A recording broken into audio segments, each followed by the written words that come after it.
Et on commence ce feuilleton avec François Hollande en une de Libération. Il a tenu à raconter, anecdote à l'appui, que lui ne connaissait pas Ziad Takieddine.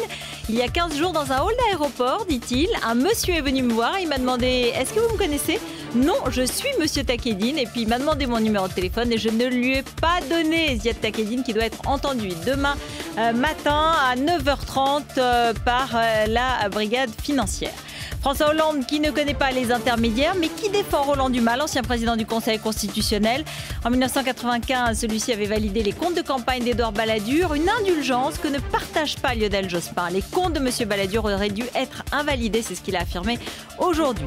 Le premier président du Sénat de gauche sous la 5e, c'était déjà quelque chose, mais en plus c'est un ex-trotskiste. La révélation du passé de Jean-Pierre Bel a fait un peu jaser ces derniers jours. Écoutez-le réagir ce matin. On fait beaucoup avec ça, mais il faut se remettre dans le contexte des années 70.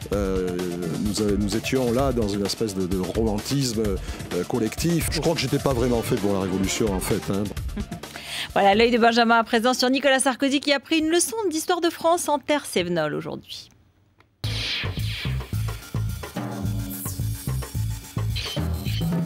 Parler de l'histoire de France, c'est parler de l'avenir de la France. Oui, et aujourd'hui à Alès, le président en a fait la preuve en faisant de l'histoire un prétexte pour évoquer son futur proche. Car aux côtés des grands noms qu'il a cités, Saint-Simon, Vauban, Christine de Suède. Un autre nom est venu très vite dans la bouche du président. Ramayad. Oui, Ramayad qu'il a tenu à remercier. Alors je tiens à remercier Ramayad qui, lorsqu'elle occupait les fonctions d'ambassadeur de France à l'UNESCO, a défendu efficacement ce dossier. Rappeler les brebis égarées de 2007 pour mieux préparer 2012. Car l'histoire est riche de leçons pour un président. Elle enseigne notamment que le pouvoir n'est pas éternel. Un très grand roi voyait le soleil de son règne lentement s'obscurcir. Les victoires s'éloignaient. Le Sénat va connaître l'alternance.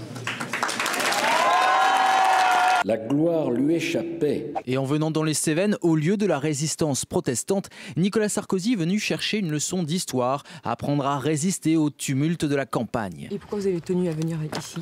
Pour ça. Et puis pour résister. Vous voulez résister à quoi, monsieur le président? Vous avez raison. C'est ma faute.